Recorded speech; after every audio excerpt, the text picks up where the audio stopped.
application review, business review, investment, lifestyle, social politic.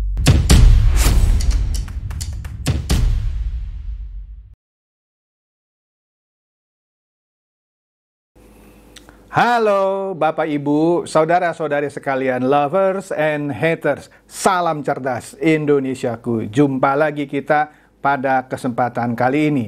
Bagi Anda yang belum subscribe channel saya, silakan subscribe channel saya. Tekan loncengnya agar Anda dapat notifikasi setiap kali saya mengupload video-video saya. Oke, pada kesempatan kali ini saya akan menelanjangi seorang capres, yaitu Anies Baswedan, yang menurut saya, Anda boleh tidak setuju, catat, ini adalah orang yang mengencingi sumur yang pernah memberinya air minum. Sekali lagi, Anies Baswedan adalah seorang capres yang mengencingi sumur yang pernah memberinya air minum.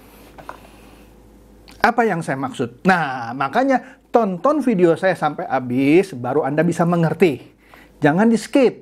Oke, kita lihat dulu ini satu ya. Ini berita sudah lama ini ya, ketika Pak Prabowo memajukan Anies Baswedan sebagai cagup. Nah, di sini Republika pada September 2016 pernah memberitakan, terima Anies sebagai cagup, buktikan Prabowo sebagai negarawan sejati. Di sini dikatakan Partai Gerindra dan Partai Keadilan Sejahtera, dulu kan mereka berkoalisi ya, resmi mengusung pasangan Anies Baswedan dan Sandiaga Uno untuk berlaga di pemilihan Gubernur DKI Jakarta 2017. Organisasi sayap Partai Gerindra, Tunas Indonesia Raya atau TIDAR, DKI Jakarta, menilai keputusan Sang Ketua Umum Prabowo Subianto sangatlah bijak. Kenapa? Karena menurut Ketua Dewan Pimpinan Daerah TIDAR DKI Jakarta, Yuda Permana, ia mengatakan Prabowo adalah negarawan sejati. Dia mengangkat Anies Baswedan sebagai cagup dan Sandiaga Uno waktu itu sebagai kader terbaik Gerindra diubah menjadi wagub demi warga Jakarta. Bayangkan, kadernya sendiri dijadikan wagub. Anies bukan kader Gerindra, dijadikan cagup. Itu membuktikan dia negarawan sejati. Oke? Kemudian, padahal kata dia, katanya Ketua Dewan Pimpinan Daerah ini ya, DPD TIDAR DKI, Prabowo tahu persis bahwa Anies adalah sosok yang kerap melontarkan kritik negatif terhadapnya saat pemilihan presiden 2014 lalu. Waktu itu kan Anies sebagai salah satu tim sukses Jokowi Yusuf Kala kan. Tapi Pak Prabowo itu bukan orang yang pendendam gitu ya. Jadi kalau ada orang yang bilang Pak Prabowo itu orangnya dendam, pemarah, itu dungu banget gitu ya. Ini contohnya, udahlah salah itu, oke? Nah, kemudian ada lagi satu berita ya dari Batam News. Nah, ini Ustadz Haikal Hasan bilang, lahan Prabowo pernah digadai untuk dukung Anies jadi gubernur. Anda pikir pilgub nggak perlu dana? Anda pikir ketika Ahok dijadikan cawagup itu nggak perlu dana? Ketika Pak Jokowi juga dicagupkan, didukung oleh Pak Prabowo, nggak perlu dana? Perlu. Nah, ini untuk Anies, Prabowo pernah menggadaikan tanahnya. Jadi jangan lupa ya, Prabowo juga kingmaker loh ya. Pernah menjadikan Pak Jokowi jadi gubernur DKI Jakarta, Ahok sebagai cawagup, dan juga kingmaker sekali lagi menjadikan Anies sebagai gubernur DKI dan Sandiaga Uno sebagai wakil gubernurnya. Oke? Jadi dia juga kingmaker walaupun dia 2 kali gagal. Ya mudah-mudahan yang ketiga dia jadi ya. Nah, lanjut. Kemudian Anies sebut Prabowo kuasai lahan 340.000 hektar. Menteri ATR buka suara. ATR itu Menteri Agraria dan Tata Ruang atau Kepala Badan Pertanahan Nasional, Pak Hadi Cahyanto. Intinya lahan itu adalah bukan kayak apa ya, hak milik. Itu adalah HGU, hak guna usaha yang ada periodenya. Setelah periode itu selesai, kalau tidak boleh diperpanjang lagi, itu kembali ke negara. Itu bukan miliknya Prabowo itu pun bekas Bob Hasan yang waktu itu juga hampir dibeli, bukan hampir dibeli lah karena tanah itu tidak boleh dibeli, hampir dikuasai oleh pengusaha Singapura. Maka daripada diambil oleh pengusaha Singapura untuk dikelola buat apa gitu ya, cuma Prabowo yang mau mengambil tanah itu. Ya, singkat aja deh gitu ya. Jadi ketika Anies debat dengan Pak Prabowo, seakan-akan mau menyudutkan Pak Prabowo yang seakan-akan, lu kan kaya, punya tanah 340.000 hektar. Terus bagaimana dengan tentara-tentara yang kesejahteraannya ya begitu-begitu aja, kira-kira begitu ya. Loh, apa urusannya? Kalaupun 340.000 hektar itu adalah hak milik gitu ya, apa hubungannya Pak Prabowo dengan punya tanah 340.000 hektar harus menyejahterakan seluruh tentara gitu. Dia harus jual tanah itu. Nggak boleh, itu bukan tanah hak milik HGU. Di sini aja Anies tidak ngerti yang namanya HGU. Mulai nangkep maksud saya? Jadi jangan dihubung-hubungkan. Pak Prabowo punya tanah luas banget itu 340.000 hektar. Tapi kesejahteraan prajurit ya begitu-begitu aja. Itu kan jahat gitu ya. Itu mau menghasut rakyat, menempatkan Pak Prabowo sebagai orang jahat. Orang kaya raya punya tanah 340.000 hektar, tapi tentaranya, kesejahteraannya buruk lah, kira-kira begitu. Jahat kan? Itu pun datanya salah. Salahnya apa? Ada dua. Ya, yang pertama nih, yang saya buka dulu di sini, itu HGU, hak guna usaha, bukan hak milik. Itu tetap milik pemerintah. Di situ aja seorang capres nggak ngerti. Loh, pertanyaannya, kenapa Pak Prabowo tidak mau menjelaskan? Oh, itu taktik.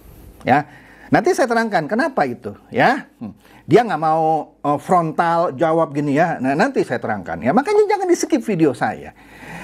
Kemudian Anies Baswedan ternyata salah data. Prabowo malah bilang kasarnya begini, lu taunya gue cuma punya 340.000 hektar, gue punya 500.000 hektar. Nah lo, artinya Anies juga nggak ngerti bahwa Pak Prabowo punya HGU bukan 340.000 hektar. Lebih banyak, 500.000. Nah ini kan nggak ngerti dia. Nah oke lah, kita lanjut dulu ya. Karena ada videonya. Ya, itu akan membuat Anda lebih cerdas nanti. Nah, ini Rahlan dari Partai Demokrat bilang, ketika didukung maju DKI, maksudnya jadi gubernur, calon gubernur, Anies nggak ngomong-ngomong tuh soal tanah Prabowo. Iya dong, karena lagi mau dijadiin gubernur, nggak nyinggung-nyinggung. Mestinya kalau dia dicagupkan oleh Pak Prabowo, dia nolak dong. Saya nggak mau sama Pak Prabowo. Pak Prabowo punya tanah luas begitu banyak, tapi tentara nggak disejahterakan. Tapi dia terima. Nah, itu maksudnya. Oke? Ketika lu dicagupkan di DKI, ya, lu nggak mempersoalkan tanah Pak Prabowo. Nah, nanti saya jelaskan. Buat apa itu 500.000 hektar tanahnya Pak Prabowo. Nah, Anies mau jadi presiden. Saya sudah bahas ya waktu itu ya. Janjinya memberikan rumah dengan DP 0% gagal. Janjinya mau menyelesaikan banjir ya, dengan pakai perumpamaan seluruh dunia air dimasukkan ke dalam tanah. Pakai sumur resapan, sisanya masuk ke rumah orang. Nah ini karikaturnya ya, bukan saya yang buat ya. Jadi Anies ngatasin banjir DKI Jakarta pakai teorinya, pakai sumur resapan gagal. Sekarang mau jadi presiden. Bikin rumah 0%, DP 0%, gagal. Dan masih banyak lagi deh. Ya, malas saya bahas satu persatu, banyak. Nah, kita lihat satu video ya. Nah, di sini Anda bisa lihat penjelasan Pak Prabowo yang menjelaskan Anies salah, bukan 340.000, malah hampir 500.000. Nah, kita dengarkan nih videonya. Ini menarik ya, videonya yang menjelaskan itu. Bukan 343.000 hektar, bukan. Mendekati 500.000 hektar.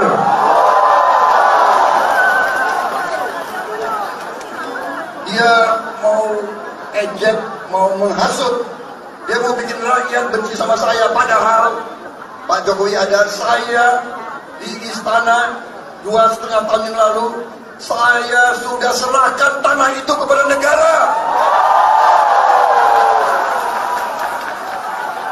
Saya sampaikan ke Bapak Presiden, kalau lahan ini dibutuhkan untuk lumbung pangan bangsa Indonesia, pakai lahan HGU saya, gunakan, saya siap. Dan kita sedang menggarap itu, saudara-saudara sekalian. Jadi niatnya tidak baik, datanya salah, ya kan? Kalau orang apa itu? Ya?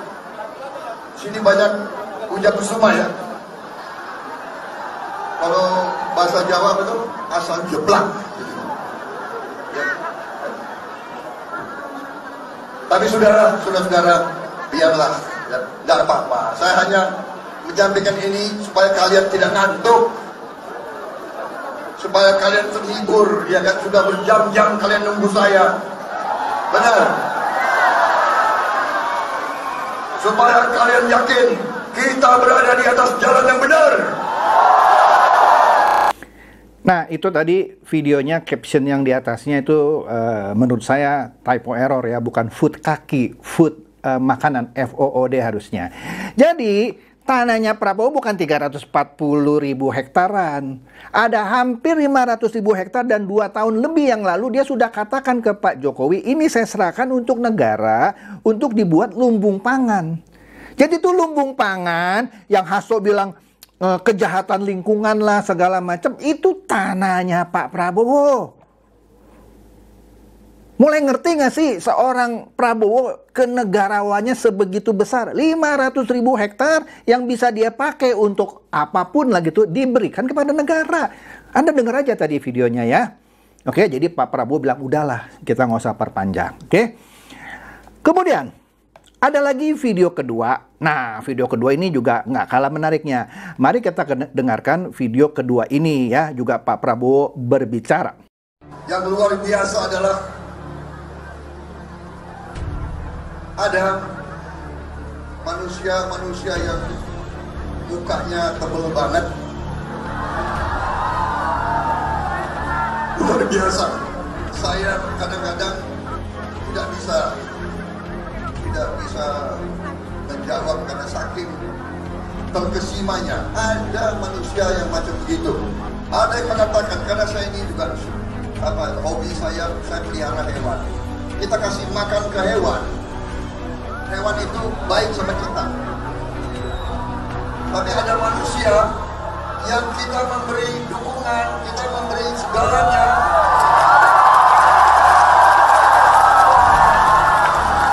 yang dibalas adalah kedengkian. Di sini Pak Prabowo jelas menjelaskan bahwa ada ya manusia yang mukanya tebal. Dia nggak sebut nama, tapi Anda tahu siapa yang dimaksud ya. Kalau Pak Prabowo kan pecinta hewan. Kalau hewan saya kasih makan, hewan itu baik sama saya. Tapi ada manusia yang sudah kita berikan dukungan, balasannya kedengkian. Nah, itu yang saya katakan di awal, Anies Baswedan ini mengencingi sumur yang pernah memberinya air minum. Ini kalau mau ngomong etika, saya setuju, dasmu etik, ya. Dari mana Anda ngomong gitu? Nah, oke, itu nanti saya bahas lagi nih, jangan di-skip. Selain itu, Anies kan ketika debat, seakan-akan orang mempersepsikan Pak Prabowo itu jawabnya enggak frontal. Pak Prabowo udah ngaku tadi, saya sampai terkesima, ada manusia muka tebal. Kalau orang sudah terkesima, bingung jawabnya. Ada orang begini, mau juga serang kebijakan, serang visi misi. Bukan soal kepemilikan tanah, itu pun salah, datanya bukan 340.000 hektar, diledekin 500.000 hektar, dan itu pun sudah diserahkan kepada negara. Pakai untuk lumbung pangan, food estate. Nggak ngerti itu Anies Baswedan. Salah riset dia. Mau menjelekkan Pak Prabowo, bahwa Pak Prabowo itu culas lah, punya tanah segitu banyak ya, dikuasai oleh dia. Tapi kesejahteraan tentara itu tidak bagus. Itu kan jahat ya. Makanya dibilang, ada ya orang yang kayak gitu ya. Oke, pada saat yang sama waktu itu, Anies juga minta, oke, buka dong data pertahanan. Nggak boleh data pertahanan itu dibuka. Masa kita buka data pertahanan? Di rapat dengar pendapat di DPR pun, waktu itu Pak Prabowo pernah didesak oleh politisi PDIP. ya, Pak Prabowo tetap tidak mau buka. Tapi sekarang politisi PDIP itu malah mendukung Pak Prabowo. Udahlah, saya nggak usah sebut namanya, ya. Nah, di sini karena dia desak Pak Prabowo untuk buka data pertahanan, ya, data-data keamanan pertahanan. Sekarang Anies Baswedan ini dituntut, ya. Kita lihat nih videonya, ya. Singkatlah videonya ini, ya. Nah, bentar, ini dia. Pemirsa, calon presiden nomor urut 1 Anies Baswedan dilaporkan ke Badan Pengawas Pemilu RI atas pernyataannya di debat Capres beberapa hari yang lalu. Anies dilaporkan karena memaksa Capres nomor urut 2 Prabowo Subianto membuka data di Kementerian Pertahanan. Anies dilaporkan oleh pengacara pembela pilar konstitusi pada Selasa siang ini karena dinilai melakukan penghasutan dalam debat Capres dengan tema pertahanan, geopolitik, dan juga hubungan internasional. Menurut pelapor, tidak semua data terkait pertahanan negara dapat diungkap kepada publik karena bisa membahayakan. Dalam debat, Anies pun menanyakan kepada Prabowo pemirsa berkaitan dengan anggaran di Kemenhan.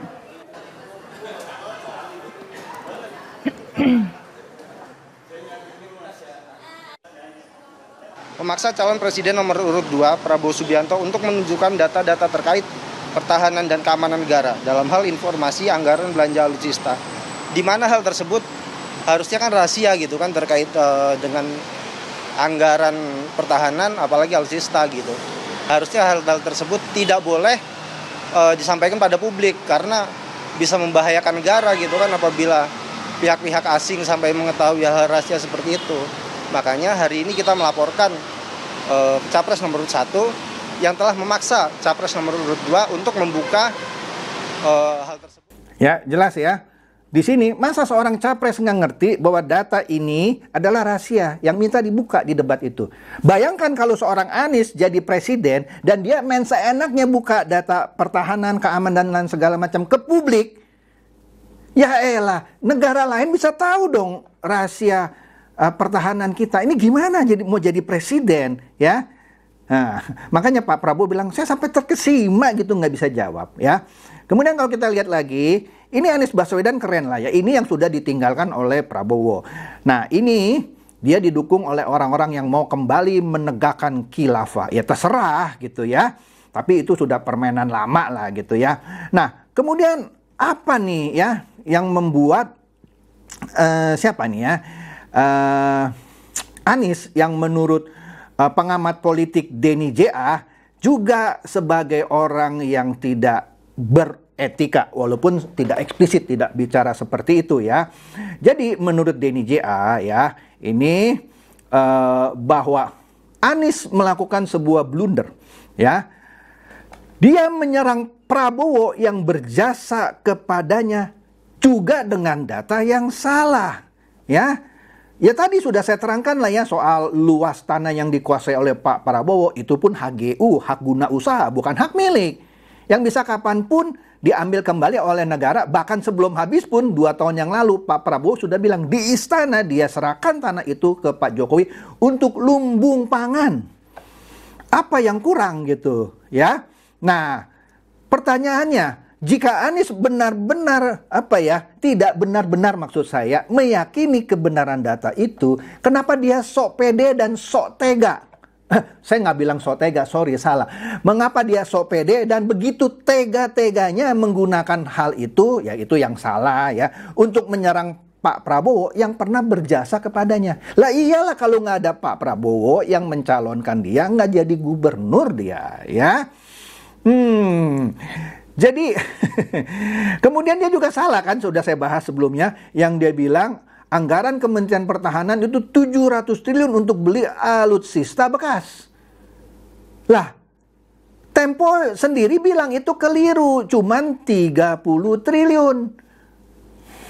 Anda mau tahu, di TKN ya, itu timnya bilang, Pak udah aja nanti waktu debat tuh sebut saja, di antara 3 capres, siapa yang belum pernah dipanggil KPK? Ya cuman Prabowo. Ganjar pernah dipanggil KPK, walaupun tidak jadi tersangka sampai sekarang. Soal EKTP.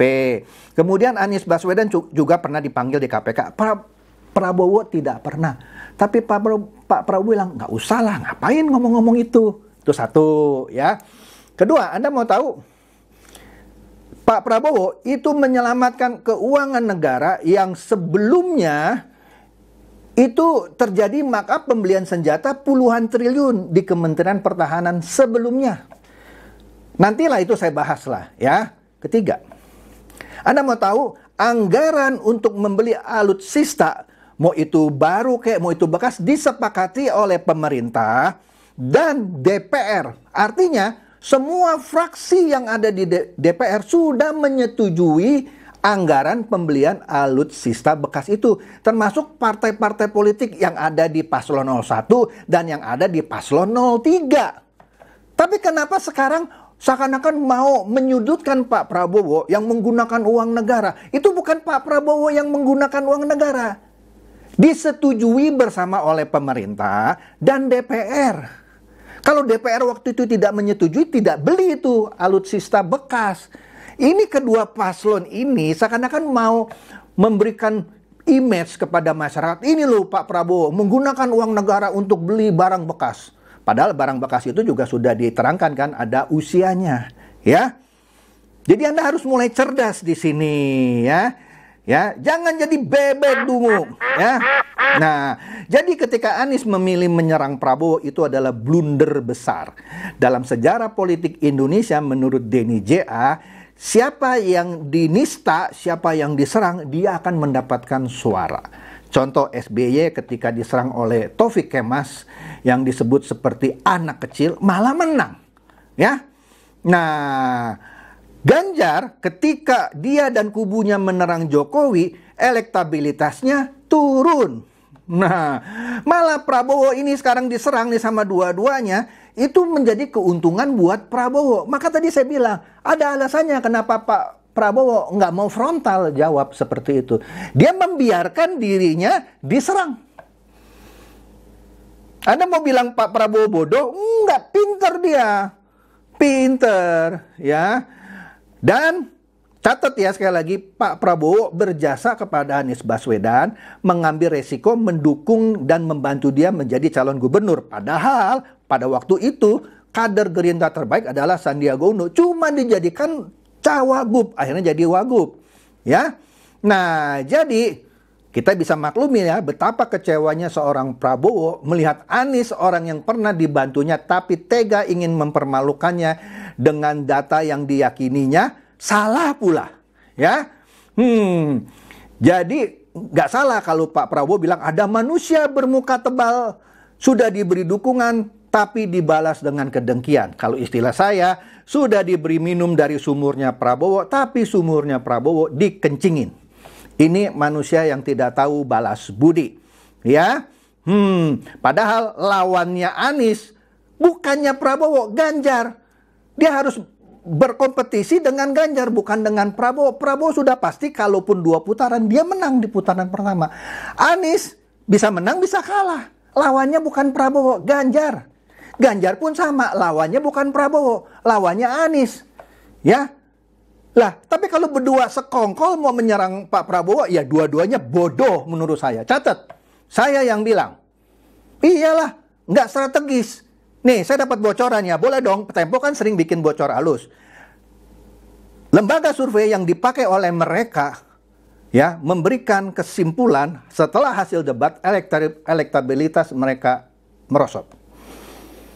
Jadi dengan kata lain, strategi mereka itu salah. Ya, mau menyerang Pak Prabowo juga dengan data yang salah. Oke, ya. Jadi sekali lagi, ya, menang debat maksud saya dalam politik elektoral kultur Indonesia adalah merebut hati para pemilih, ya, bukan dengan menjatuhkan lawan debatnya, apalagi menggunakan data yang salah dan dengan tujuan ingin mempermalukan, ya. Oke, jadi itu saja ya yang bisa saya sampaikan. Semoga ini mencerdaskan dan mencerahkan Anda semua. Silakan share video saya ini kepada teman-teman, sahabat atau kerabat supaya mereka tambah cerdas dan tercerahkan. Seperti biasa, terima kasih.